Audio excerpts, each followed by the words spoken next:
네. 제 시간에 시작하게 됐습니다. 5월 14일 배상훈 정종원의 막장 토론 정종원입니다. 예, 배상훈입니다. 제가 뭐 집에서 출발하려고 했는데 집 앞에 차가 빵꾸가 났어요. 뒷바퀴에. 그건 뭐 폐차해야 될 차 아니야? 지금? 폐차까지는 좀 뭐 이렇게 심한 말을 죽을래? 그 10년 훨씬 넘었잖아. 10년 넘었죠. 30만 이제 다 돼가는 건데. 예. 그래서 이제 이거 애매한데 그 빵꾸 떼우고 오기도 그렇고 그래서 빨리 대중교통으로 이동을 했는데 대중교통이 이제 막히고 그래요. 예. 예, 한다라님, 미니토마토님, 효신님, 맑은미소님, 서정헌님, 자, 위에서부터 하세요. 예예예, 서정헌, 뭐 원킹님 모르겠네, 뭐 옥다방 고양이님, CSI님 반갑습니다. 예, 한다라님 선물은 잘 도착했죠? 예. 잘 받았습니다. 예. 화요일 이후에 오늘 지금 막 오셔가지고 그게 뭐 택배 온 게 뭔지도 모르시죠? 네, 뭐 감사합니다. 어쨌든 예. 문주님, 예 반갑습니다. 네. 30km 타면 수명을 다 한 거 아니에요 원래? 30만. 30만. 예전엔 그랬대요. 이게 자동차 전문가들이랑 방송도 하고 그랬잖아요. 예전엔 30만이면 엔진의 한계라고 해요. 근데 굴러가 잘. 아니 근데 2000년대 이후에 만들어진 거 우리나라도 기술이 좋아져갖고 50만이 한도래요. 그러니까 예전에는 가능한데 그래서 이제 무슨 일이 생기냐면 우리나라에서 한 25만 30만 탄 걸 가지고 중동에서 아니면 종남에서 잘 올라가는 이유가 그거래요. 그렇죠. 그래서 수출이 잘 되는 이유. 오히려 20만 30만 넘으니까 차 자체의 안정성이 있죠. 엔진에. 예. 써봤으니까. 네. 그러니까 그런 게 있어요. 제 집 이 노트북도 이게 거의 10년째거든. 2013년부터 쓰기 시작한 거고. 근데 이게 서서히 이제 맛이 가더라고요. 그런데 그 맛이 가는 이유가 기계가 고장나는 게 아니라 들어오는 프로그램과 호환되는 것에 그러니까 옛날 거니까 그렇죠. 이렇게 좀 이렇게 최신 문물을 잘 못 받아들이는 네, 그렇죠. 거지. 왜냐하면 그거에 대한 속도라든가 이 균형이 그래서 이거를 리코디네이션이라든가 그런 걸 해주는 전문가도 있대요. 예. 왜냐하면 거기에 맞게끔 램이라든가 이걸 조정을 해주는 전문가도 있다고 하는데. 예. 그럼 저는 또 직업이다 보니까 얘하고 나하고 10년 동안 거의 한 삶의 한 80%잘 때 빼고는 80%를 같이 다닌 애기 때문에 그렇죠. 예. 그 10년 가까이 쓰다니까 뭐 사람들이 약간 놀라더라고요. 그래도 뭐 제가 약간 하는 게 좀 험악하게 하는데 그렇죠. 잘 다룬다고 그래도. 워딩하고 뭐 이런 거 하고는 크게 뭐 성능이 그렇죠. 뭐 게임을 안 하는 것도 아니고 그렇죠. 내가 예. 뭐 그냥 인터넷 검색하고 검색 기능 그다음에 문서 작성 뭐 기능 이런 거죠. 끝이니까. CSI님, 예, 벤츠는 제가 탈 일이 없습니다. 제 사주에 예. 벤츠 사주는 없습니다. 예, 어쨌든 뭐 벤츠 사주는 없으면 벤츠 사주는 뭐 없습니다. 포르쉐? 포르쉐는 모르겠지만 우리 인디고님 반려컴이래 반려컴. 그러니까요, 예, 진짜. 인생 노랑님 어젯밤에 얘가 약간 맛이 간 거야. 마음이 저는 이게 허해요. 아니 이게 깜짝 놀라는 거지. 뭔가 이게 뭐 부모님들 돌아가실 때 느끼는 그런 마음 있잖아요. 갑자기 위독해지시면 쿵 하듯이 이게 쿵 하더라고요. 예. 문주님이 머리카락 많이 자랐네요. 예. 스틱 18년 타셨어요. 예. 그리고 인디고님 저 패친 그 수락한 거 맞죠? 인디고가 여러 분이 계시더라고요. 보니까. 멜로디님, 예, 반갑습니다. 푸뱅크님도 오셨고, 예. 예, 예. 자. 크레용님도, 노랑이 맘도님도, 예. 어쨌든 그래서 반갑습니다. 오늘 뭐 급하게 오셔가지고 방송하기 한 2분 전에 오셔가지고 커피를 타지는 못하고 왜냐면 시간 걸려가지고 그냥 뭐 편의점 가서 저 캔커피 하나 가져왔습니다. 자 오늘 사건 사고 이야기 약간 이 쇼킹한 사건이었죠. 이 사건은. 근데 그러고 보니 거의 이 동네더만. 예, 여기 구로동, 예, 구로 구로 가로공원. 가로공원 아니던데 화면을 보니까 근데 거기는 가로공원으로 돼 있던데. 가로공원이 아니고 구로동 공원이라고 공원이라고 공원이라고 그냥 하는데 제가 가로동 제가 그냥 구로동에서 20몇 년을 살았기 때문에 그러니까, 이 동네가 근데 거기 보이는 그 화면으로는 잘 모르겠더라고요. 아마도 큰 공원이 아니라 예. 동네별로 있는 조금씩 뭐 마을 공원 있잖아요. 예. 그 인근 같다는 느낌이 들더라고요. 이게 중국 국적의 가해자는 중국 국적의 사람입니다. 40대입니다. 예. 그리고 마약 양성이니까 마약이 완전 중독자는 모르겠는데 하여튼 중독된 건 맞습니다. 필로폰을 투입한 상태에서 범행을 한 건 맞습니다. 60대 노인을 지나가던 그냥 무관한 사람이잖아요. 그러니까 전혀 모르는 사람을 을 폭행을 하고 그냥 기분 나빴대요. 쳐다보는 게. 뭐 그 대답도 잘 안 하지만은 그래서 잔인하게 저기 때려서 죽인 거죠. 그리고 벽돌로 그냥 예예예 한 거 아니야. 보도블록에 있는 예. 그걸로 그리고 주머니에 있는 돈을 가지고 가서 이게 강도 살인이죠.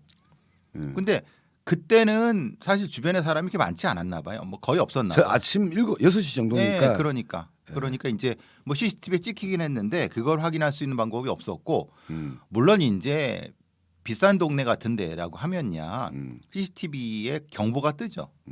근데 구로동은 좀 비싼 동네는 아니죠. 예. 상대적으로. 그러니까 이제 그 참 갑자기 그런 말 하니까 비싼 그러니까 제가 뭐 현실을 말씀드리는 건데 만약에 이게 강남이나 서초구에서 공원에서 이런 일이 벌어지면은 그 CCTV 관제 요원이 바로 신고했을 겁니다. 근데 구로나 이런 데는 관제 요원이 그걸 보질 않습니다. 나중에 확인한 거예요.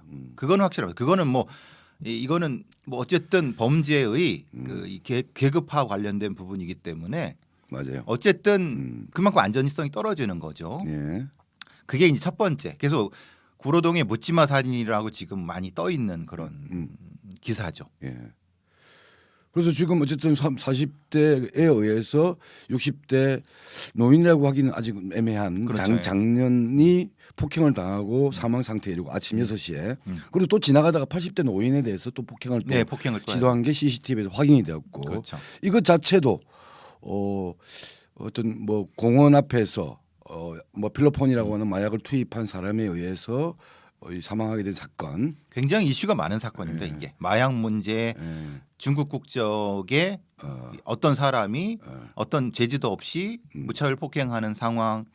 이걸 뭐 특별한 형태의 뭐 차별이나 이런 것이 아니라 범죄 안전 차원에서 그런 문제도 있었고. 근데 그 다음이 문제고. 그 다음이 문제죠. 그 다음에 이분이 쓰러져 있었는데 피 흘리고 있는 상태에서 지나가는 사람이 그러니까 그 응급 구조대에서 오기 전까지 지나갔던 사람이 한 50여 명이 된다면서요. 신고를 안 하니까 만약에 지금 중간에 어떤 분이 신고 안 했으면 계속 그대로 있었을 거예요. 예. 그러니까 그 상태가 그냥 유지됐던 거죠. 예. 50여 명의 사람들이 옆에 피 흘리며 쓰러져 있는 사람을 무심한 듯이 지나간 거죠. 근데 이제 이게 약간 더 쇼킹한 거죠. 근데 조금 더 한 번 더 살펴봐야 될 것은 원래 구로동의 공원에 노숙자가 쓰러져 있는 경우가 많나요? 어떠세요, 주민으로서? 그런 경우에 신고를 하시나요, 본인은? 노숙자가 만약에 술 취해 갖고 이렇게 있는데? 그런 경우 좀 있죠. 예, 그러니까요. 이거를 그냥 지나간 사람을 일방적으로 비난하기 그런 문제는 아니죠. 애매한 문제. 그러니까 지금 이 상태를 좀 명확히 해야 되는 건 그 지나간 사람 모두를 비난하는 것이 아니라 하는 그런 문제가 아니라 보통의 경우에는 노숙자가 이제 거기서 술 먹고 이렇게 쓰러져 자는 경우가 있어요. 근데 그런 경우는 사실 우리가 알잖아요. 굳이 신고해도. 근데 지금 이 경우는 피가 나고 있었고 그 연세가 들고 있는 이런 상태에 대한 충분히 상식적으로 판단할 수 있었을 텐데 그냥 우리의 어떤 시각의 일반화가 또 그냥 어디 뭐 그냥 술주정꾼이 있거나 이런 식의 것이 아니었을까라는 생각 때문에 생각을 많이 하게 하는 사건입니다. 거기다가 하나 더 있는 게 아침 6시 전후기 때문에 이 시간에 그 공원 주변을 지나는 사람들은 대부분 다 출근한 사람들이에요. 그렇죠. 출근한 사람들이 그 시간에 움직이는 사람들은 제 시간에 쫓기는 사람들이에요. 그렇죠. 시간에 쫓기는 거죠. 그러니까 낮이나 조금 이렇게 사람들이 지나가더라도 특별하게 어떤 목적에 발걸음이 빨라지거나 이런 시간대가 아니라 그렇죠. 6시라고 한 시간대는 다 출근하느라 바쁜 사람들인 거고. 그렇죠. 그게 뭐 지금 구로동에 그 시간대 출근한 사람들이 노회찬 의원이 얘기했던 6411 버스에 탄 사람들 그 시간대. 그렇죠. 왜냐하면 강남역이나 이런 여의도 이런 데 청소하러 다니신 분들 이런 분들이시거든요. 그러니까 멜로디님 말씀이 그분이 피가 흘렸나 피를 흘렸어요. 근데 그게 아주 많이 그런 건 아니었어요. 그렇죠. 이거 흠뻑 이게 하거나 누가 보더라도 위급하네 이런 건 이렇게 아니었어요. 보이기가 힘든 포지션 정도는 아니었어요. 포즈였죠. 근데 문제는 이제 그런 구로동의 일부 공원들 같은 데는 밤새 술 먹고 노숙자가 이렇게 쓰러져 있어 갖고 그 선의로 신고하면은 119나 이런 데서 와서 상당히 일정 정도 뭐 짜증은 아닌데 좀 많이 있으니까 좀 부담스러워하는 그런 상황도 몇 번 연출된 경우가 이제 발생한 경우가 있었기 때문에 예. 그래서 일방적으로 그분들을 모두 비난할 수는 없지만은 그래도 적어도 이렇게 좀 흔들어 보고 전화라도 해줬으면은 어떨까라는 그 생각 때문에 이 사건이 참 생각할 게 많습니다. 그러니까 이 사건을 그 말씀하셨던 대로 50명의 그 참 비정한 시민들 이렇게 가는 프레임도 웃기는 거고. 그렇죠. 그러니까 첫 번째는 하여튼 이 마약에 취한 사람의 묻지마 살인한 성격. 그렇죠. 그리고 이제 공원이라고 하는 주변 특히 이 서울 변도리에 있는 공원에서 그런 어떤 노숙인이나 이렇게 그렇죠. 주무시는 분들이 많은 상황이 가지고 있는 또 무심함. 예, 그렇죠. 그런 것도 있죠. 그리고 또 아까 얘기했던 구로동 CCTV와 강남구 CCTV면 아마 달랐을 거라는 측면. 그렇죠. 그리고 이제 50여 명. 근데 그 50여 명이 누구냐. 이런 문제들이 다 복합적으로 봐야 될 것 같아요. 그렇죠. 뭐 이제 제가 이제 어제도 말씀드렸지만 제노비스 신드롬이라고 해서 유명한 사건입니다. 흔히 말하는 방관자 효과라고 하는 심리 효과를 실제로 실험했던 그 상황이에요. 뉴욕 타임즈라고 하는 세계 최고의 신문이 오보를 냈던 상황입니다. 그러니까 제노비스 신드롬은 키티 제노비스라는 여성분이 밤늦게 이제 일하고 퇴근하시다가 그 아파트가 인근된 데에서 강간 살해당했습니다. 그게 한 번에 당한 게 아니라 처음에는 맞아 죽는 상태가 뒤에 이렇게 돼서 또 뒤에 또 와서 강간당 모즐리라고 하는 범인인데 35분 동안 예를 들면 비명도 지르고 도와달라고 했는데 그 중에서 30명이 넘는 사람이 도와주지 않았다. 어떻게 이럴 수가 있느냐. 그래서 심리학자들이 이게 흔히 말하는 방관자 효과다라고 이렇게 돼서 심리학적으로도 유명한 사건인데 나중에 알아보니까 실제로는 6명 정도만 받고 그중에 2명은 또 신고를 했다. 그러니까 뉴욕 타임즈가 일종의 기레기 짓을 한 거예요. 그러니까 저기 뭐 이렇게 좀 뭐라 그러죠? 선정적으로 좀 선정적으로 한 거예요. 자극적으로 한 거죠. 그거를 이제 심리학이나 사회 심리학 하는 사람들이 이렇게 좀 연구를 통해서 이런 어떤 신드롬이라는 걸 만들어냈는데 나중에 확인해 보니까 사실은 그렇지 않더라. 거기에 6명 중에 2명은 신고도 했고 그러니까 어쨌든 그건 그렇다 쳐도 흔히 말하는 제노비스 신드롬처럼 지금 이 건도 역시 그런 비슷한 형태의 심리적 상황, 즉 일종의 무관심한 방관자 심리가 아니겠느냐 이런 무관심한 게 아니라 이런 것들 자체가 자주 있으니까 그렇죠. 자주 있는 거고 특별하게 위급하다는 걸 알고 외면했다고 한다면 그런 말씀이 가능하잖아. 그런데 위급하다라는 인지를 못하고 그다음에 내가 무슨 뭐 시간이 많은 것도 아니고 좀 출근해야 되는 이런 상황과 맞물려 있었던 것 같다라는 생각이 드는 거죠. 왜냐하면 구로동에서 저도 그런 경우 가끔 있잖아요. 보면 그러니까 술 먹고 쓰러져 있거나 약간 좀 자세가 좀 이상한 데 쓰러져 있는 분들을 가끔 지나가다가 봐. 그렇죠. 그럼 쓱 지나가다 보면 딱 눈에 보이잖아요. 그렇죠. 저거는 약간 이제 이게 알코올이다. 그렇죠. 이런 경우 일단 그냥 지나가요. 저도. 그렇죠. 두 번째는 좀 이상한데 이러면 이게 내가 갈까 이러는데 주변에 누구 한 명이 가서 챙기는 걸 봐요. 그렇죠. 그러니까 챙기는 거 보면 굳이 저도 안 하고 그냥 지나가게 돼요. 그렇죠. 그러니까 이 두 가지 케이스 뭔가 알코올도 아닌데 뭔가 조금 상태 이상한데라는 것과 주변 사람이 아무도 안 챙기면 지나간 저도 약간 가게 되더라고요. 보면. 그렇죠. 그러니까 이제 이게 흔히 말하는 이게 개인에 대한 잘못보다는 일종의 집단 심리일 수도 있고 제노비스 사건 같은 경우는 그 뉴욕 퀸스 지역에 그 정도로 치안이 안 좋았다. 그러니까 밤에 여성이 그런 어떤 범죄를 당하는 게 일상화된 곳이기 때문에 그냥 또 그렇게 되겠거니라고 하는. 그러니까 구로동의 노숙자가 공원에서 잠을 자는 게 그냥 일상화된. 아니 또 일상화까지는 아니야. 그러니까 예를 들면 그런 형태인 예. 것으로 사람들이 착각할 수 있다는 거예요. 근데 사실은 구로동의 공원에서 노숙자가 자는 게 일상화는 아니죠. 당연히 이상은 아니죠. 가끔 있는데 가끔 있고. 문제는 검은별님 말씀처럼 저런 경우가 생긴다는 거예요. 예. 즉 노숙자가 길에서 자는데 자갖고 아침에 일어나서 아침에 이렇게 입고 있는데 그걸 신고하면 신고엔 112 애들이 와서 신고한 사람한테 뭐라고 하는 경우가 종종 있어요. 왜냐하면 자기들이 이 신고를 콜을 받았기 때문에 어떻게 이 운송에 그래야 되는데 얘들이 또 119에 하면 119 애들이 또 짜증을 내고 112 애들은 자기들이 해야 되니까 이런. 그러니까 검은별리 말씀하신 게 실제로는 현실적으로 존재하는 얘기입니다. 그러니까 저걸 경찰관을 비난하거나 아니면 119를 비난하기도 어렵지만은 물론 당연히 시민에 대한 안전을 하려고 하면 저렇게 그 행동을 한 경찰관은 욕을 먹어야 되겠지만은 예. 현실로 존재하는 겁니다. 예. 그렇기 때문에 이거를 고민해 볼 문제예요, 사실은. 예. 그리고 지금이 예를 들면 5월이에요. 예를 들면 술 드시거나 이런 분이 공원에서 이제 주무시는 경우가 있더라도 이게 겨울 같은 경우가 되면 그 자체도 이제 위험할 수 있으니까 그렇죠. 사람들이 관리를 하더라고요. 근데 그러니까 요새 같은 좀 따뜻한 시기, 특히 여름 같은 시기에는 그런 분이 있다고 해서 바로 위급하구나, 뭔가 좀 이게 도와줘야겠구나, 또는 신고를 해야겠구나, 이런 어떤 절박함 정도는 확 떨어지는 게 있어요. 그렇죠. 그리고 지금 말씀하신 게 사실은 뭐 아리랑치기나 뻑치기나 이런 거 말고 실제로는 그 부축배기 같은 거. 그러니까 이제 신도림역 같은 경우가 특히 그 아주 유명한 장소죠. 그러니까 이제 취객을 상대로 이렇게 범행을 하고 그냥 범행을 하고 죽이질 않아도 상당히 위급한 상태로 버리고 가는 경우도 종종 있고. 신도림이? 예, 신도림이 지금도 그렇지만 상당히 그 위험 지역이에요.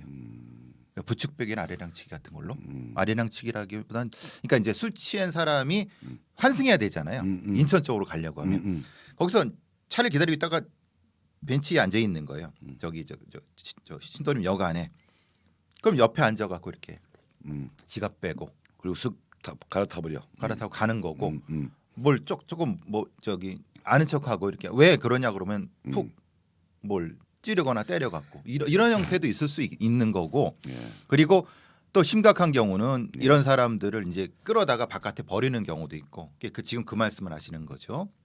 그러니까 이제 참 이 건은 뭐 제너비스 신드롬을 포함해서 굉장히 우리 사회가 고민을 많이 해야 되는 사건입니다. 그리고 이슈가 많은 거예요. 아까 말씀드린 것처럼 마약 이슈도 있고 중국 국적 이슈도 있고 또 이 집단 심리 이슈도 있고 CCTV 이슈도 있고. 이게 막 중첩되어 있는 거예요. 그냥 단순히 묻지마 살인이 있어갖고 왜 중국 놈들을 왜 들여보내 이런 식의 얘기도 지금 나오고 있어요. 나오겠죠. 예, 나오고 있어. 분명히 지금 그러니까 어떻게 할 거냐 이게 뭐 이런 얘기도 나오고 있단 말이에요. 예. 그러니까 쫓아내라 뭐 이런 얘기에 극단적인 얘기도 나오고 있고 막 그랬거든요.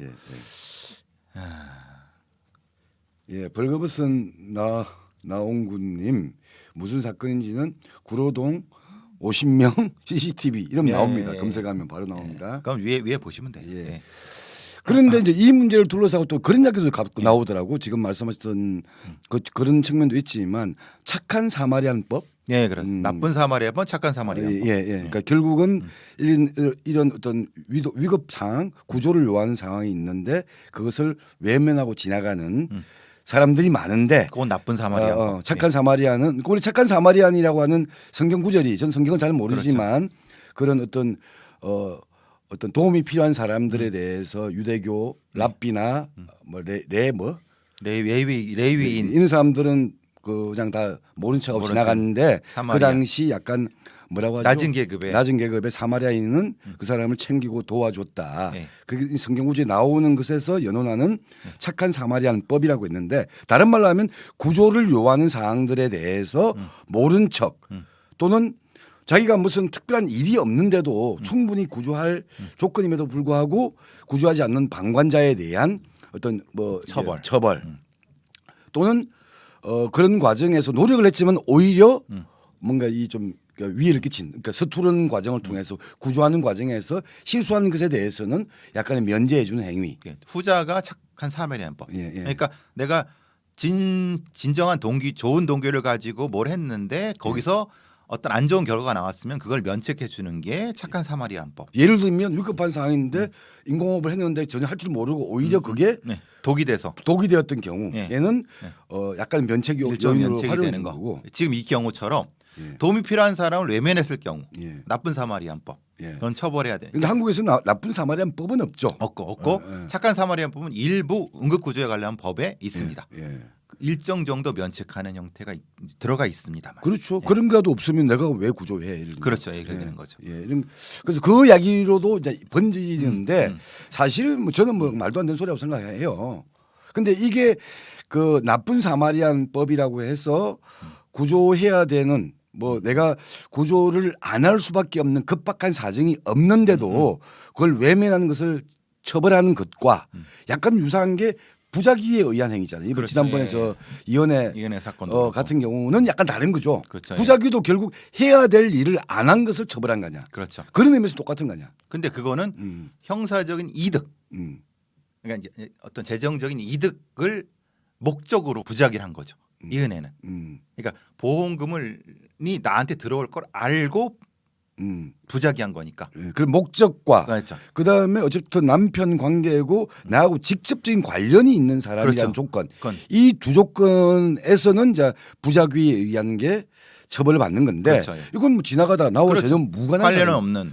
책임감이라든가 이걸 느끼지 않는 사람에 예. 대한 문제이기 때문에 부작위에 의한 그 규정을 적용할 수는 없는 거고. 거죠. 그래서 이제 착한 사마리안법과 나쁜 사마리안법 부분을 조금 더 정비를 해야 되는데 착한 사마리안법은 지금 있지만은 조금 더 강화해야 하고 그래서 우리가 의사자, 의인 이런 사람들에 대한 보조라든가 이런 거. 뭐 예를 들면 일본에서 그 김수현 씨 같은 형태, 이수연 씨 죄송합니다. 이수연 씨 같은 이런 형태가 이제 착한 사마리아인 형태가 될 수도 있는 거고. 예. 네, 나쁜 사마리안법은 그걸 양심의 문제를 어떻게 그 강제하느냐. 양심, 도덕, 윤리 문제지 그거는. 그래서 이제 법률가들도 그렇고 범죄학자들 아니면 다른 많은 사회복지하는 사람들도 나쁜 사마리안법은 조금 우리 고민할 게 많다 이런 얘기가 많습니다. 그렇죠. 예. 그런데 그 나쁜 사마리안법의 약간 성격을 반영하고 있는 게 부작위에 의한 그렇죠. 그런 측면들은 그런 형태. 처벌하고 있는 건데. 그렇죠. 근데 이게 아니 너는 구조할 수 있었고 신고할 수 있었고 했었는데 무심하게 지나갔다라고 하는 것은 도덕적으로 또는 여러 가지 측면에서 약간 뭔가 문제제기를 할 수 있지만 그것을 법적 어떤 행동의 규제 사항으로 처벌하는 것은 그렇죠. 말이 안 된다고 그건 생각하죠. 뭐 모든 사회관계를 법의 최일선으로 하는 건 그거는 적절하지 않습니다. 예. 다만 여러 가지 그 외에 법적인 이외의 여러 가지 뭐 어떤 이런 것을 뭐 이제 좀 인센티브를 준다거나 그렇죠. 이런 오히려 형태, 아까 이런 형태 행위에 대한 실수에서 면책이 되고 조금 선한 일을 했을 경우는 그것을 북돋아주는 분위기로 가면서 어떤 윤리성이라는 문제, 도덕성이라는 문제를 조금 더 이제 우리 내면화시킬 수 있도록 만들어가는 게 필요한 것이지. 그거를 야 너 약간 보니까 너는 70%가 약간 그 기준이 있는데 69%의 도덕성밖에 없어. 뭐 예를 들면 그건 양심의 문제를 법으로 하면 안 되죠. 그렇죠. 그 또 양심과 도덕의 문제에 대한 카트라인이 또 애매한 거야. 그렇죠. 그걸 누가 정하겠어요. 그리고 여기서 딱 지나가면서 하는 게 경찰 지망생 애들이 이런 형태의 것을 하고 가점을 받아서 경찰이 되는 경우가 종종 있습니다. 실제로 경찰 면접에는 어떤 용감한 시민상 아니면 어떤 뭐 이 착한 어떤 이런 걸 했다고 경찰서장상이나 이런 거 뭐 이런 거 받아오면은 그것이 실제로 면접에 도움이 됩니다. 예. 이제 했는데 문제는 이제 이러다가 사고가 날 수 있어요. 왜냐하면 싸움이 붙은 사람들한테 내가 지가 뭔지 이렇게 가서 말리다가 쌍방폭행으로 걸릴 수도 있어요. 네, 뭐. 가끔 그런 경우도 있는데 약간 그거는 어떤 느낌이 있었냐면 요새 그 논란이 되고 있는 그 있잖아요. 그 학생들의 그 표창 이런 거 예, 있잖아요. 그런 표창. 똑같습니다. 그런 게 이제 스펙이 예, 이제 예. 입시에 반영이 된다. 예, 예. 근데 그게 또 악용되거나 교묘하게 하거나 이 세대 근데 그런 부작용이 있다고 해가지고 그런 활동들을 장려하려고 하는 기본 취지 자체를 부정하면 안 되겠죠. 그렇죠. 예. 지금 마찬가지로 착한 사마리안법이 얘기하고 있는 그런 어떤 능동적인 윤리적인 행위를 권장하는 행위가 가지고 있는 혹여의 부작용이 있다고 치더라도 그 자체를 또 그냥 뭐 없었던 걸 한다거나 맞습니다. 이렇게 얘기하는 예. 거는 웃기는 거라고 생각하죠. 그렇죠.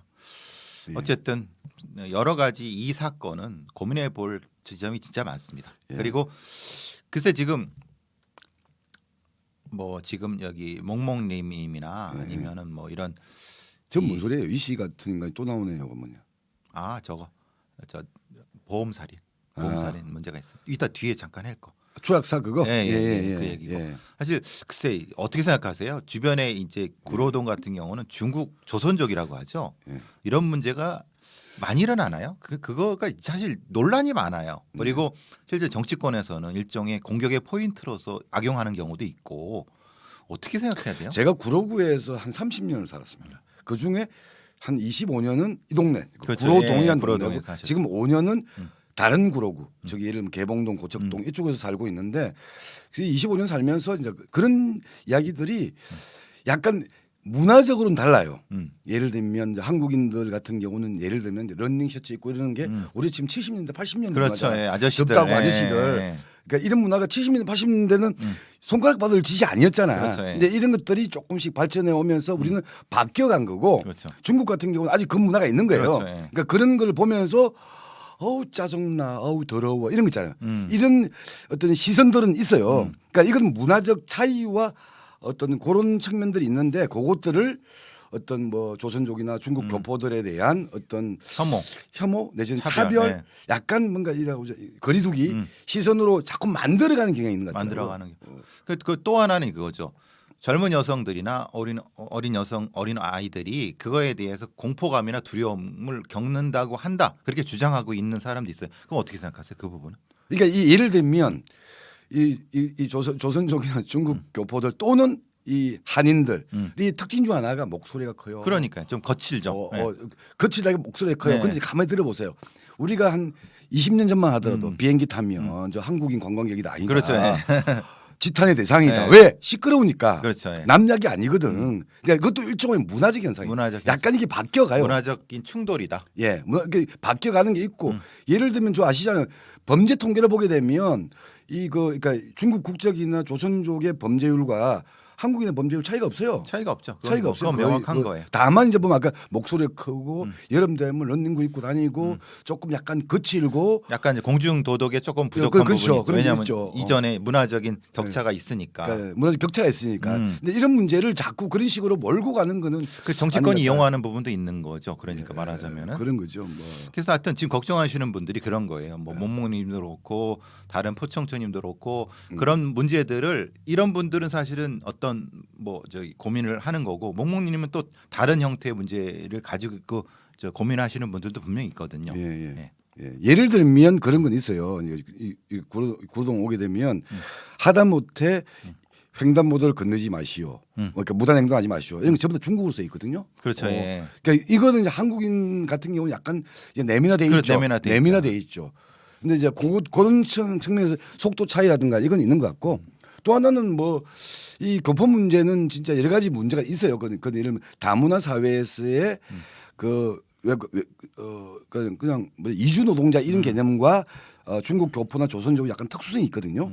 그런 문제에 대한 정책적 접근을 어떻게 할 것인지 이런 문제가 좀 있죠. 그 대표적인 동네가 구로동, 영등포구의 대림동.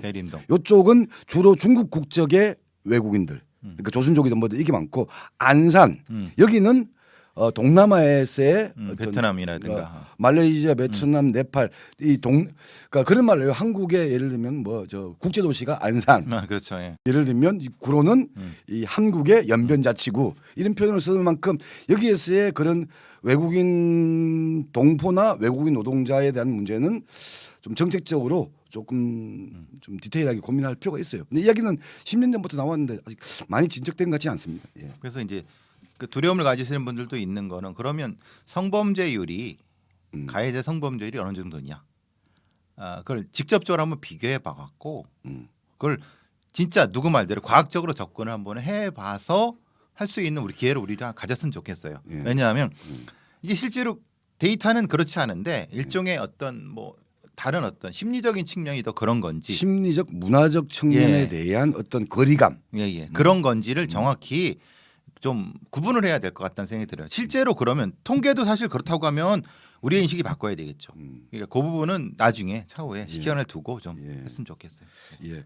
그 얘기하고 지금 말씀하셨던 회비도 잠깐 하죠. 지금 또 보니까 오늘 아침에도 나오다 보니까 뉴스에 나오던데 그 또 보험 살인 의심되고 있는 사건이죠. 이거는 부산이더만 또 보니까. 네, 기장. 예. 그 일가족이 3번이나 차가 물에 빠졌고 한 번은 그나마 목숨을 잃지 않았는데 3번 중에 한 번에서는 그 아버지 그러니까 용의자 의혹을 받고 있는 사람의 아버지가 돌아가셨고 같이 갔다가 아들과 둘이 또 한 번은 여동생과 그 아들 이 둘이 가다가 한 번은 그 살아났는데 한 번은 이번에는 여동생이 사망한 거죠. 추락 사망한 거죠. 물에 빠져 죽은 거죠. 보통 보험 살인이나 보험 사기를 여성형의 범죄라고 하지만 사실은 그거는 일반화될 수는 없습니다. 이은혜 건 형태처럼 가족을 공격하는 최근에는 가족을 공격해서 엄여인 사건이나 이런 형태처럼 가족에 대한 보험금 때문에 부모를 죽이고 자기 동생을 죽일 수 있는 충분히 의심받을 만합니다. 지금 정황상. 근데 명확히 증거가 있는 건 아니에요. 그러니까 정황상 분명히 이거는 보험 살인이 맞는데 실제로 재판에 들어가면 어떻게 될지 모르겠어요. 그래서 우리가 이은혜 사건으로 충격을 받았는데 지금 이건 거꾸로 남자 40대 남자가 이제 이 보험사의 가해자가 돼갖고 재판이 시작된 거라서 사실은 좀 많이 충격이 있는 거죠. 이게 그렇지 않으면 설명이 잘 안 되는 거죠. 그렇죠. 설명이 잘 안 되죠. 왜냐하면 그 상황을 CCTV를 보고 하면은 어떻게 그렇게 할 수 특히 있냐. 이번에 여동생이 사망한 경우는 그 출항하기 직전에 네. 운전석을 바꿨다는 거. 바꿔버렸어요. 예. 그리고 그 남자는 조수석에 문이 열려 있었어요. 아 이제 저기 뭐죠? 창문이 예. 거기로 나왔어요. 근데 같은 경우라고 하면은 어떻게 그럴 수가 있느냐? 설명을 해봐라. 뭐 이게 이래야 돼 버리니까. 네, 참. 그게 참 답답한 상황이에요. 그러니까 그 보험살인 또는 이런 유해 사건 같은 경우는 아까 말씀하셨던 대로 여성형 사건으로 볼 문제가 아니다라는 게 그렇죠. 사회 전반적으로 무엇인가 보험 살인 이런 부분을 무엇인가 악용하려고 하는 그런 어떤 분위기가 있는 것이 아닌가 그런 걱정이 든다는 거죠. 하여튼 뭐 네. 약간 이것도 쇼킹해요. 네. 왜 앞에 거는 내가 지금 살고 있는 구로구 뒤에 사건은 내 고향 부산에서 고향인. 벌어지고 참. 네. 자, 다음 또 하나는 포켓몬 이야기 포켓몬빵 먹어봤어요? 저는 못 봤어요. 저는 그래서 왜 포켓몬 빵인지 모르겠어요. 왜 포켓몬 빵이 그렇게 유명해요?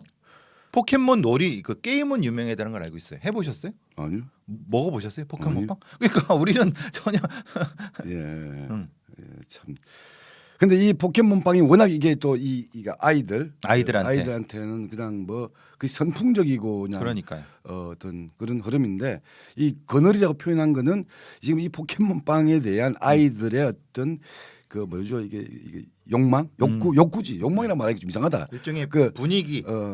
그걸 활용한 또 성추행 사건이 벌어지고 특히 이제 이번 거는 편의점에 일하는 60대가 포켓몬빵이 들어왔으니까 아이들이 찾으니까 저 구석에 있어라고 해서 그 일로 봐 저기 보여줄게. 네. 저기 이렇게 된 거지. 그래서 성추행을 하고 강제추행을 하고 예. 그래서 이제 잡히게 됐는데 예. 이게 이제 그래서 이 경찰이 이상하니까 CCTV를 다 돌려봤대요. 했더니 이게 한두 건이 아니라는 거예요. 이렇게 그 아이들을 상대로 강제추행을 한 게. 근데 아이들은 그걸 못 느꼈을 수도 있고 아니면 느꼈는데 이게 뭔지 굳이 부모한테 얘기하지 않으니까 그 편의점에서는 계속 발생했던 거예요. 이게 지금 확인된 것만 3건인가 2건이에요. 예. 이 아이 빼고. 그러니까 이게 아이들의 그 호기심, 그러니까 또 아이들은 또 집착하잖아. 그렇죠. 예. 요새 유행하는 것에 대한 그 좋게 말하면 그 아이스러운 그 마음을 활용해 가지고 하는 그렇죠. 이런 성범죄 같은 경우는 아동에 참 대한 치졸하고 성범죄죠. 이게 근데 이게 참 그래요. 그러면 우리가 이게 지금 보니까 이 범인이 예. 그 전자발찌를 차고 있었대요. 예. 근데 편의점에 아이들이 많이 가요. 그렇죠. 그럼 거기에 취업 금지 업종을 해야 되나요? 원래 그게 지금은 아니에요. 학원이나 이런 데는 그렇죠. 학원이나 무슨 셔틀버스나 뭐 이런 거는 저 제한 업종인데 편의점은 그게 제한 안 되는지 모르겠네. 근데 편의점 너무 많잖아요. 그리고 거기에 만약에 그렇게 하면 편의점 업주들이 아마 반대할 거예요. 왜냐하면 쓸 수 있는 그렇게 전자발찌 찾는 사람이 많다고? 아니 그러니까 많이 고용을 못하게 하면은 예. 그렇게 많은 건 아닌데 예. 당장 편의점 업주들이 제한을 받으니까 아니 그건 제한 받아야지. 그건 불편함의 문제가 아니라. 그러니까 그래서 아니 근데 지금은 물론 법적으로 이제 이걸 제한하려고 할 때는 그런 어떤 문제가 생길 거란 말이에요. 예. 그 편의점이라고 하는 자체가 워낙 이 남녀노소 전 계층 이 자체가 드나드는 곳이기 때문에 예전에는 예를 들면 이런 거죠. 예전에는 문방구가 보통 이제 이런 그렇죠. 그걸 아이들이 하잖아요. 지금 문방구 없어졌어요. 다 거의 다 문 닫고 그래요. 그렇죠. 그게 편의점이 이걸 대체를 해요. 편의점에서 문방구도 팔잖아. 팔게 문구도 된단 팔잖아, 말이에요. 일정하게. 그러면은 시대적 변화에 따라서 이 예. 흔히 말하는 성범죄자, 아동 성범죄자 혹은 청소년 성범죄자에 대한 취업 제한을 어디까지 이렇게 할 것인가에 대한 부분이 못 따라가고 있는 건데 이게 참 이 사건도 마찬가지예요. 그러니까 예. 아이들은 편의점이라는 생각을 하지 흔히 말하는 이런 성범죄자가 거기에서 일하고 있을 거라는 생각을 부모도 못했을 거고 예. 그러니까 속절없이 이렇게 성범죄를 당하게 아니 아이들의 특징이 지가 갖고 네. 싶은 거 이런 것에 꽂히면 여러 가지를 보지 않잖아요. 그냥 그렇죠. 이것에만 이제 예. 보게 되는 경향이 있으니까. 예, 예. 예, 참. 그리고 제가 이 두 가지 거느리라고 했던 이유 중에 하나가 뭐냐면 이 포켓몬 빵을 제작하는 회사가 파리바게트, SPC 그룹이고 아, 그런가요? SPC 예. 그룹이고 거기에요? 어르신 맨날 지금 삼립빵. 네, 삼립. 예.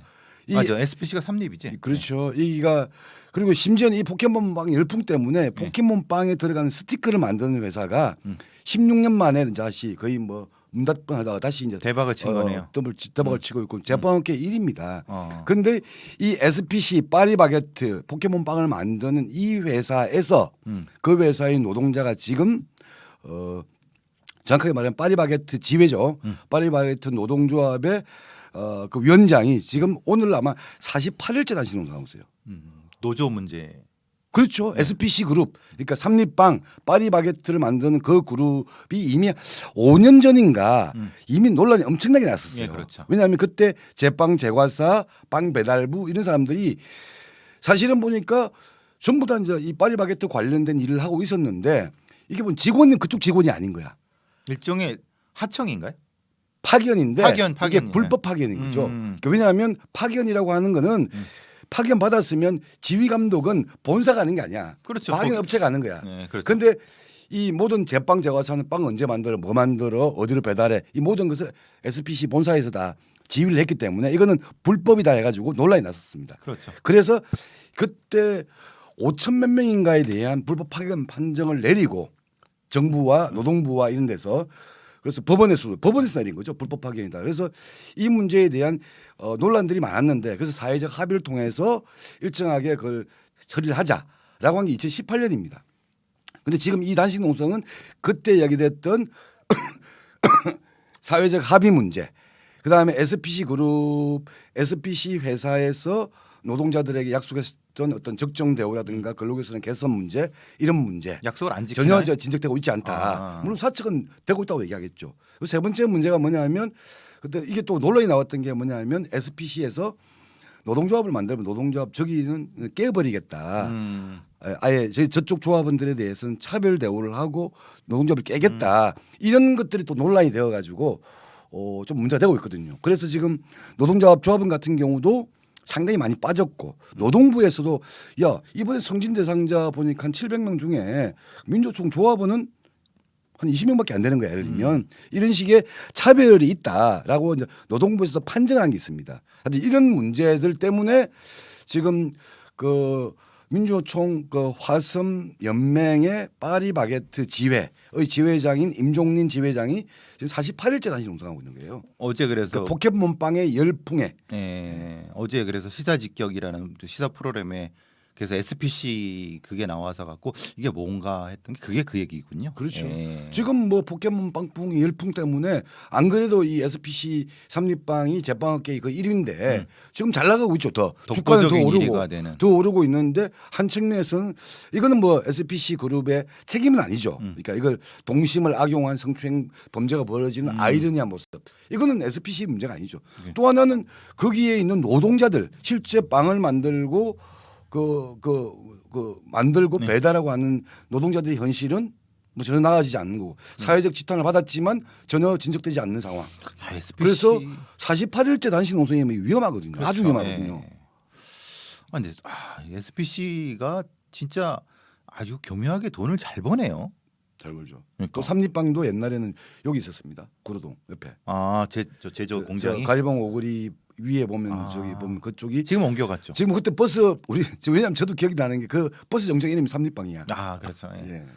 예전에 저희 클 때도 삼립빵 하면 유명한 빵이었거든요. 예. 그러니까 이런 그늘도 좀 짚어져야 된다. 그러나 여전히 이 그 SPC 파리바게트 포켓몬빵 제조회사에서는 여전히 그 제대로 된 대화를 한다거나 이럴 태도가 아니어가지고 걱정스러운 게 지금 이 50일 가까이 되면 이거는 위험하죠.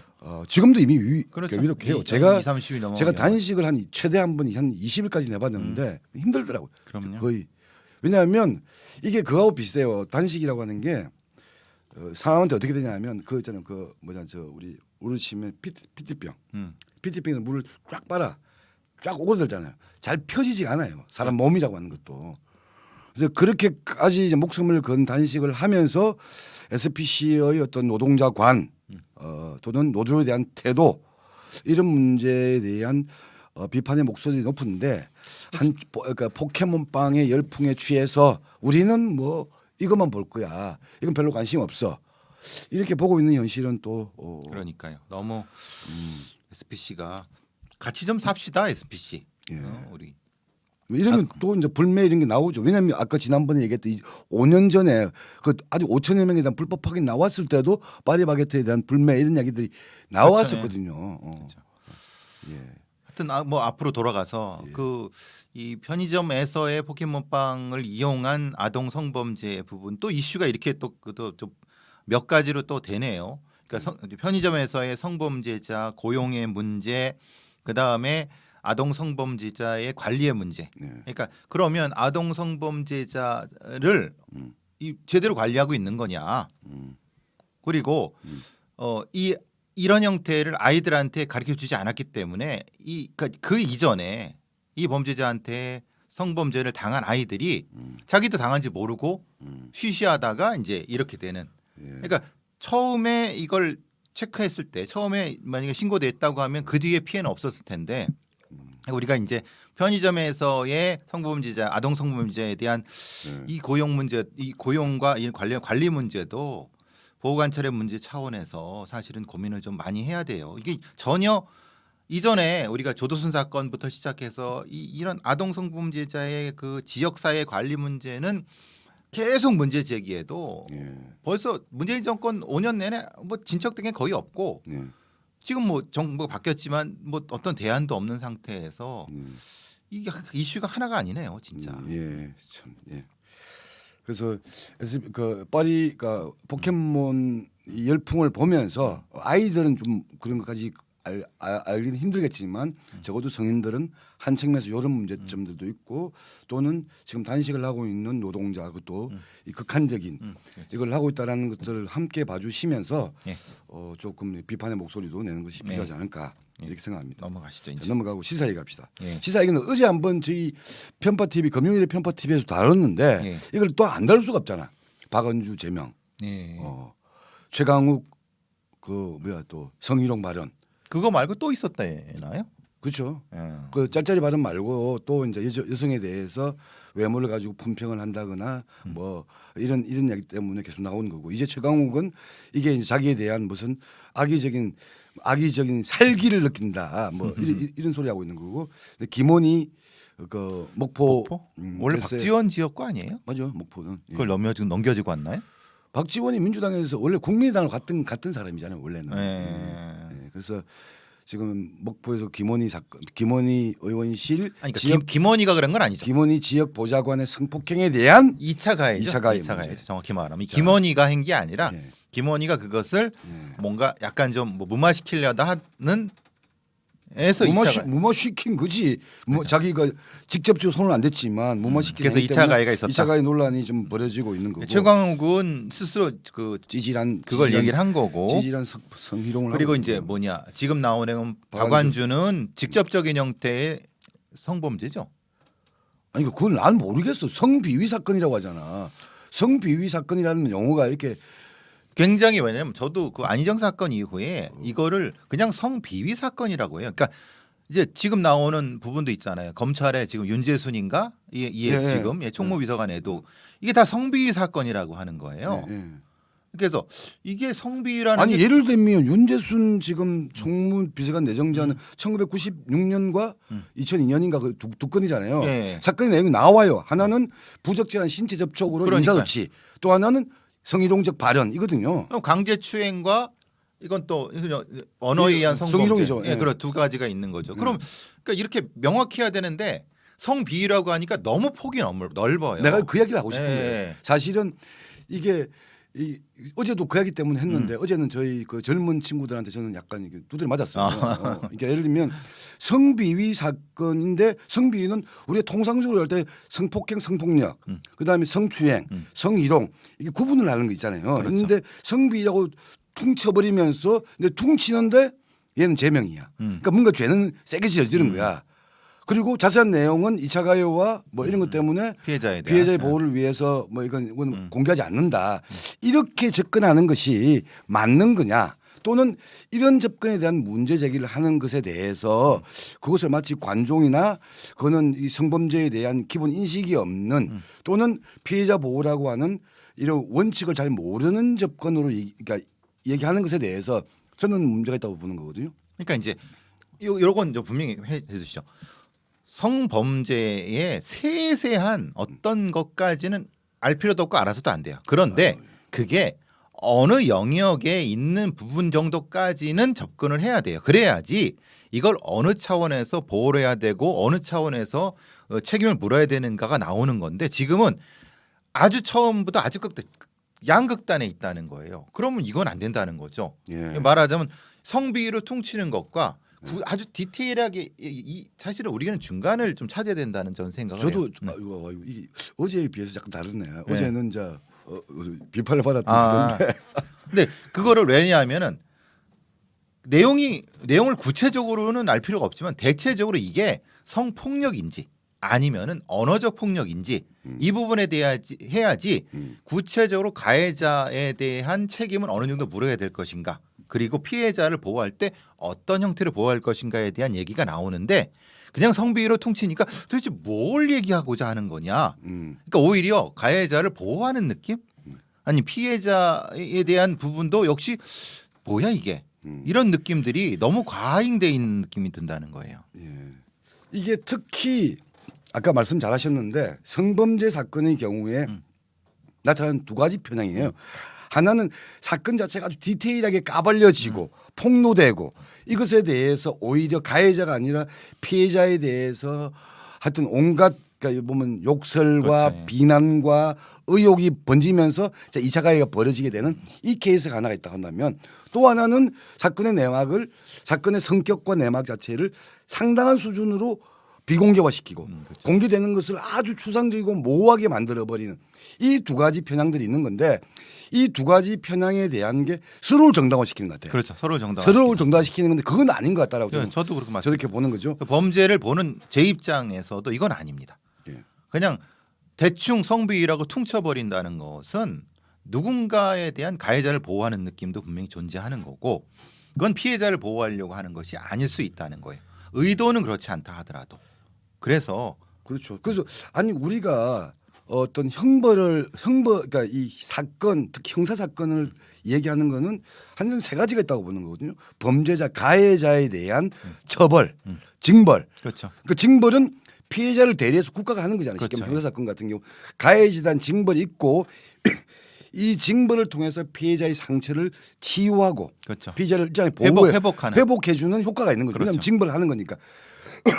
그리고 저는 세 번째가 중요하다고 보는 건데 세 번째가 뭐냐면 이거 사회적 경각심의 효과가 있는 거잖아요. 그렇죠. 이런 죄를 저지르면 처벌받는다라는 어떤 기준과 표준을 세우는 일반 범죄 예방 효과라고 하죠. 그거. 그러니까 예. 그런 효과가 있는 거잖아요. 그거는 성범죄라는 모든 범죄에 다 그런 거 아니에요. 그러니까 살인을 저지르면 진짜 죽구나 무슨 아주 중요한 범죄를 저지르구나 절도는 나쁜 범죄구나 이런 규범을 세우는 것이어야 되는 건데 성범죄도 마찬가지잖아요. 그렇죠. 성범죄도 야 보니까 저는 이러저런 말을 하더라도 저거는 성희롱적 범죄야라고 규정을 짓고 나 스스로도 조심하고 경계하게끔 만든 효과가 있어야 되는 거 아니냐. 근데 그런 것들에 대한 질문들을 관종과 호기심의 영역으로 얘기하면 안 된다고 저는 보거든요. 그렇죠. 우리가 그래서 범죄를 다루는 사람들이 분명히 잘못한 부분이 있고 언론들이 분명히 잘못한 부분이 있다고 합니다.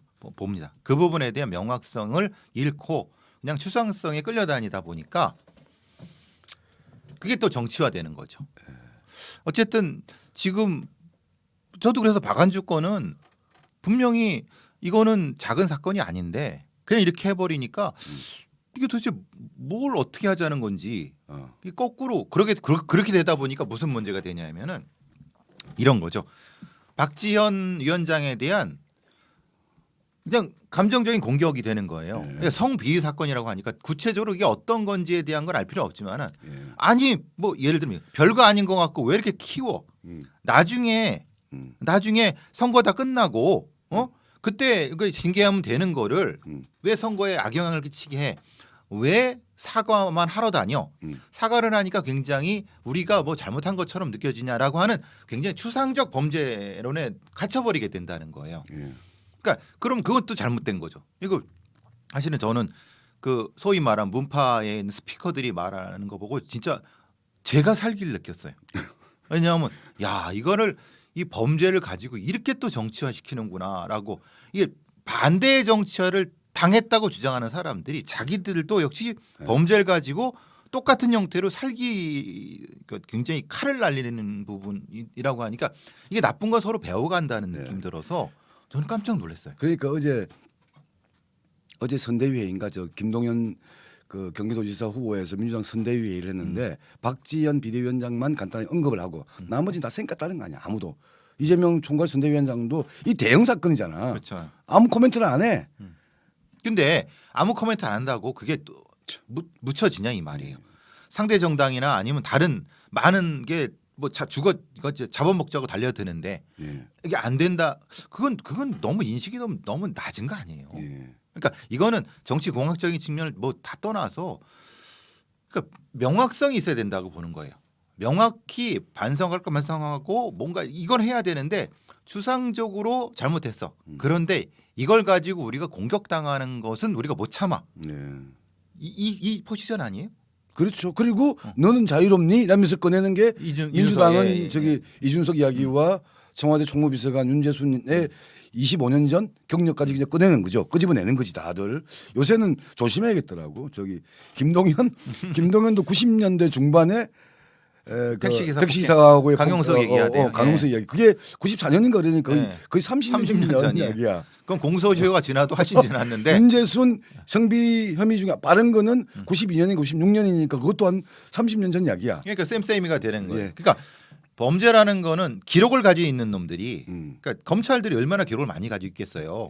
지금 검찰 출신이 대통령이고 그 밑에 있는 애들인데 그러면 지금 야당이 된 민주당이 당할 수가 없어요. 그럼 말도 안 되는 거예요. 근데 그걸 가지고 오히려 이런 식으로 하면 자기들이 수세라는 생각을 왜 못하지? 난 그걸 좀 답답하더라고. 아니 뭐 나는 이제 여기서 하여튼 저는 이 사건 이 박완주의 어떤 이런 사건은 워낙 이 양반이 중진의 의원이니까 이게 이제 이어지면 안희정, 박원순, 오거돈 급에서 지금 사건이 또 벌어진 거고. 그렇죠. 제명이라는 극한적인 처방을 한 거고. 이것과 성격은 다르지만 내가 볼 때 진짜 약간 이거 구질구질한 애가 최강욱이고 말을 바꾸기로 하고 뭐 그다음에 쟤들 나를 공격하기 위한 전형적인 스탠스를 보여주고 있는 거고 그러니까 이런 문제에 대한 민주당이 더 큰 핸디캡을 지고 있겠지. 근데 그리고 뭐 윤재순이나 그래서 박지현 비대위원장이 이준석을 징계해라 이렇게 얘기하는 거 약간 이 양반도 박지현 비대위원장도 밑에 내부에서 그럼요. 워낙 통제를 많이 당하니까 밀리는 자기도 거지. 국힘에 대해서 뭔가 공격을 해야 돼. 그렇게 약간 이거는 무리수잖아. 그렇죠. 이제 확인되지도 않았고 지금은 조사 중이라는데 왜 조사를 빨리 안 하느냐. 누구 이거 대충 쌩까려고 하는 거 아니냐. 이렇게 비판하면 많은데 왜 징계 안 하냐. 징계해라. 이렇게 얘기하는 거는 남의 당에 뭐 약간 쫓기고 있다라는 느낌을 받게 되는 건데 저는 그건 뭐 지들이 그냥 뭐냐 이렇게 뭐 해든 안 해든 그건 알아서 할 일이고 저기 국민의힘의 당이 그런데 저는 이제 이걸 얘기하고 싶은 것 중에 뭐냐면 저기 정의당의 김종철 사태 때도 마찬가지였고 이번 그렇죠. 사태 때도 마찬가지였는데 이 양극단 그러니까 뭔가 피해자에 대한 보호라고 하는 피해자에 대한 보호라고 하는 거는 성범죄뿐만 아니라 모든 범죄에서 마찬가지인 거고 특히 성범죄가 그렇게 피해자에 대한 공격으로 이어지는 비율이 또는 비중과 성격이 크기 때문에 그렇죠. 조심스러워야 되는 건 뭐 전 100번 동의하는데 맞죠. 중요한 건 가해자에 대한 징벌은 엄정해야 되는 거고 그렇죠. 이 기준이 사회적 경각심을 심어주려면 결정의 취지, 범한 죄의 성격 이런 것들이 공개되어야 된다. 그렇죠. 어느 정도까지 일반성은 있어야 되는. 그런데 뭐 공개가 다 안 돼. 거죠. 그러니까 예를 들면 아까 이번에 너 성비 사건에 박원주 연루됐어. 그래서 넌 제명이야. 정의당 김종철 사건도 뭔가 이 성추행에 연루되었어. 그래서 넌 제명이야. 더 이상 알려고 하지 마. 너 알려고 하면 약간 불순한 놈이야. 그렇죠. 이런 발상과 이런 접근들에 대해서는 저는 이제 아니다. 이건 아니다라는 말을 해야겠다는 생각이 드는 거죠. 그럼요. 저도 그러고 싶어요. 그래야 된다고 봐요. 범죄를 다루는 사람의 입장에서 이건 뭔가 잘못 가고 있는 거예요. 아주 디테일한 다시 말해서 아주 디테일한 것까지 알 필요는 없어요. 그래서도 안 아니, 되는 뭐 거. 저는 조금 디테일도 안 해도 된다고 생각해. 예. 근데 적어도 이게 어떤 범죄이고 그것이 어떤 영역인지 정도는 알아서 이 가해자가 어떻게 처벌받는 데까지는 가야지 되는 거지. 그냥 성비위로 퉁친다는 건 이거는 누굴 위한 성비위가 되는 건지는 모르겠어요. 저는 사실 이건 이해를 못 하겠고 그걸 필두로 해서 저는 아까 다시 말씀드리면 살기를 느꼈다는 것이 자신의 소수를 보호하기 위해서 다수의 국민들을 바보로 만든다는 느낌이 드는 거예요. 왜? 그걸 지지하는 민주당의 소수만은 별거 아닌 일, 네. 나중에 처리해도 될 일, 이렇게 인식한다는 거예요. 그런 범죄가 어디 있습니까? 그리고 그렇게 됩니까? 이거는 너무 인식이 천박하다. 네. 그리고 그것을 제기하는 박지원 같은 사람들한테 그 쌍욕도 하고 그런 거를 옹호하고 그걸 또 대놓고 틀고 이거는 너무 가는 것 같다는 생각이 들더라고요. 저는 그것도 약간 양측면으로 보이던데 예를 들면 성범죄에 연루돼서 아까 근데 성격은 뭔지 몰라. 근데 일단 걸리면 얘는 아웃이야. 무조건 걸리면 아웃이야. 분위기가 왜? 그래야 훨씬 더 우리가 이런 문제에 대해서 단호한 집단의 이미지를 만들어줄 수 있으니까 그게 성추행인지 희롱인지 어떤 그 고의적인지 다수인지 피해자가 이런 것 없이 연루가 되면 바로바로 아웃시켜. 이런 약간 도덕주의적 접근 있잖아요. 그렇죠. 도덕주의적 접근은 두 가지를 양산시킨다. 하나는 아까 말씀드린 계속 강조했던 이 사건 자체에 대해서 뭔가 비공개 또는 어떤 사회적 공감대와 경각심, 사회적 기준을 만들려고 한 노력을 제가 볼 때는 그냥 반기해버린다 하나가 있고 또 하나는 여기에 걸리면 그냥 인생 종친다. 그렇기 때문에 최소한 덮으려고 한다. 그렇죠. 이거 드러나게 되면 내가 중죄인지 아주 우연한 약간 일시적인 실수인지 이건 중요하지 않아. 아웃되기 때문에 절차하게 덮으려고 한다. 그게 나타나는 게 좀 최강욱의 그 짤짤이었다. 김원희의 그 2차가 뭔가 은폐하려고 하는 시도. 그다음에 민주당 지지자들이 김지현에 대한 공격한 포인트가 뭡니까? 그 나중에 그렇죠. 지금 드러나면 그러니까 이런 식의 어떤 접근들을 만들어내는 이유 중에 하나가 저는 그런 거라고 보는 그게 거죠. 생각이 틀거리죠. 그게 프레임이죠. 예. 근데 그리고 대표적으로 아니 이런 도덕주의적 접근의 대표적인 케이스가 뭐냐면 이런 범죄가 아니야. 옛날에 그 카톨릭에서 성추행 범죄가 그게 수십 년 동안 수많은 희생자들이 있었지만 다 은폐되었던 이유가 뭐겠습니까? 그렇죠. 이게 조금이라도 드러나는 순간 카톨릭의 어떤 명망성, 사회적 위신에 큰 상처가 되기 때문에 다 덮으려고 했던 거 아니야. 그렇죠. 그렇게 되다 보니까 피해자는 그냥 의문에 사라짐을 당하는 죽인다는 것이 아니라 그냥 소외돼 버리는 그런 게 결과예요. 예. 그리고 지금의 민주당의 그 의도대로 되지 않을 겁니다. 이렇게 쉽게 덮일 수도 없어요. 그거는 굉장히 천박한 인식이에요. 끝까지 안 그렇습니까? 물고 들어질 거 뻔한데 그거를 그렇게 수세적으로 해서 이렇게 되겠습니까? 그러니까 너무나도 왜 이렇게 사람들이 저는 우리 편집장이 저를 이제 친 민주당파로 매도하시지만은 나를 친윤이라고 매도하니까 나도 그렇게 하는 거야. 네, 그렇지만은 어. 민주당의 소위 말하는 급진파들은 진짜 너무 바보가 돼가고 있는 느낌이 들어요. 이래 갖고 다시 집권하겠습니까? 집권 자체가 문제가 아니라 당을 유지하기도 힘들 거예요. 그러니까 이게 제가 알고 있었던 어떤 20여 년 전에 어떤 그 민주당과 지금의 민주당은 많이 다릅니다. 제가 느끼기에. 그렇죠. 저도 그렇게 생각합니다. 예를 들면 김대중의 민주당하고 지금 민주당은 뭔가 다를 것 같아요. 김대중이라는 정치인에 대해서 저는 거리를 두고 비판적 거리를 두고 있는 사람이지만 저도 마찬가지입니다. 이런 행위에 대해서는 용납하지 않을 것 같아요. 그렇죠. 그리고 이 당원들이나 지지자들의 그 흐름들에 대해서도 지지자들의 목소리가 워낙 더 세니까 거기에 휩쓸리지는 않을 사람이었다고 나는 보거든요. 그렇죠. 지금은 사실은 민주당이 소수의 메가 스피커들한테 끌려다니고 있어요. 근데 그들 스스로도 이게 어떤 것의 방향성도 모르는 상태에서 이리 휘출 저리 휘출하고 있단 말이에요. 어쩌자는 거예요. 그러니까 저는 윤석열 정부가 했고 거기에 대한 건강한 비판 세력으로서 민주당이 성장하길 유지하길 바라는데 지금 이 꼴 나면은 이건 그냥 공중분해되는 건 시간 문제예요. 이거는. 그래서 이제 이게 과연 이제 리버럴, 그러니까 자유주의, 그러니까 리버럴 정당이라고 하잖아요. 자유주의 정당이라고 하는 민주당의 정체성에 자기 스스로를 자꾸 파괴하는 거 아니냐라는 이제 우려가 좀 들고 전 두 번째는 지금 제가 얘기하고 싶은 건 뭐냐면 아까 계속 이 문제에서 아니 성비 사건 제명 더 알려고 하지 마라고 하는 문제가 특히 이 성범죄와 관련되어서 페미니즘의 이름으로 그걸 정당화시키는 거는 알려고 하지 마. 알면 너는 약간 좀 다쳐. 아니 약간 너 태도가 좀 이상해. 너는 뭐라고 하죠? 반빼미가 되거나 그렇죠. 약간 이제 이 여성 문제 이런 문제에 대해서 호기심 가진 관종 이런 식의 접근을 하고 낙인을 찍는 흐름들 물론 전체가 그러지 않은데 그런 흐름들에 대해서는 저는 브레이크를 걸어야 된다는 저는 보는 거죠. 그렇죠. 분명히 건전한 우리 사회의 발전을 위해서라도 이거는 해야 됩니다. 예. 누군가는 해야 됩니다. 예. 뭐 다른 시사건 있나요? 뭐요? 아니 시사 시간이 다 돼가고 시간이 이제 다 돼가니까 다른 거 뭐가 있었던 것 같은데?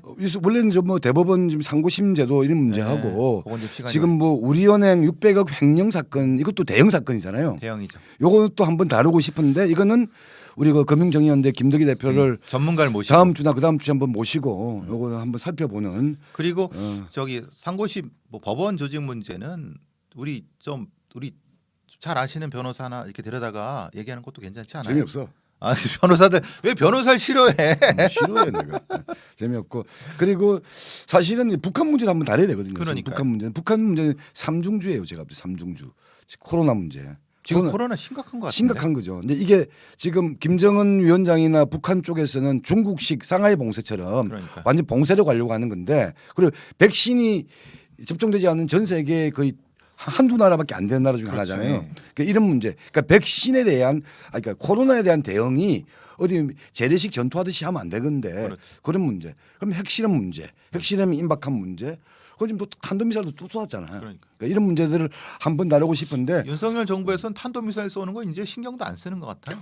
핵실험을 해야지 신경 쓰니 그럼 얘네들이 핵실험을 하겠죠. 아니 그거는 뭐 이미 그 임박한 징후라고 하는 건 다 드러나고 있기 때문에 그러니까 코로나의 확산과 탄도미사일과 핵실험. 제일 걱정은 그거예요. 코로나가 이게 35만 막 5만 막 넘어가니까 실제로는 이게 죽는 사람이 더 많을 수도 있다는 얘기예요. 지금 이게 상황이 마스크도 제대로 공급이 안 된다고 하는데.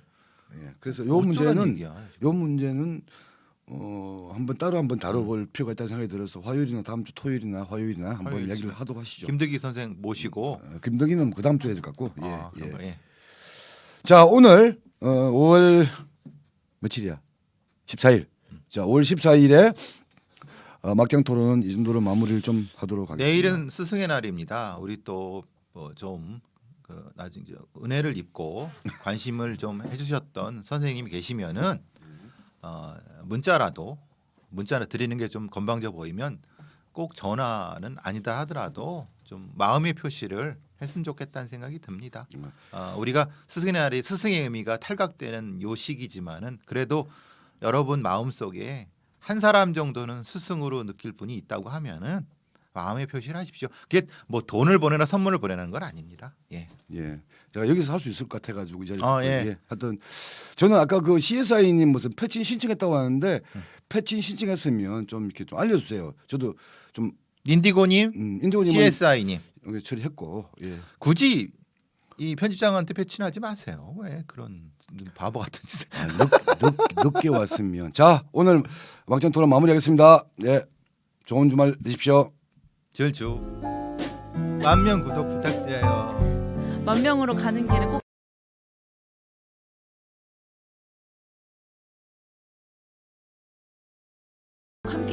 바랍니다.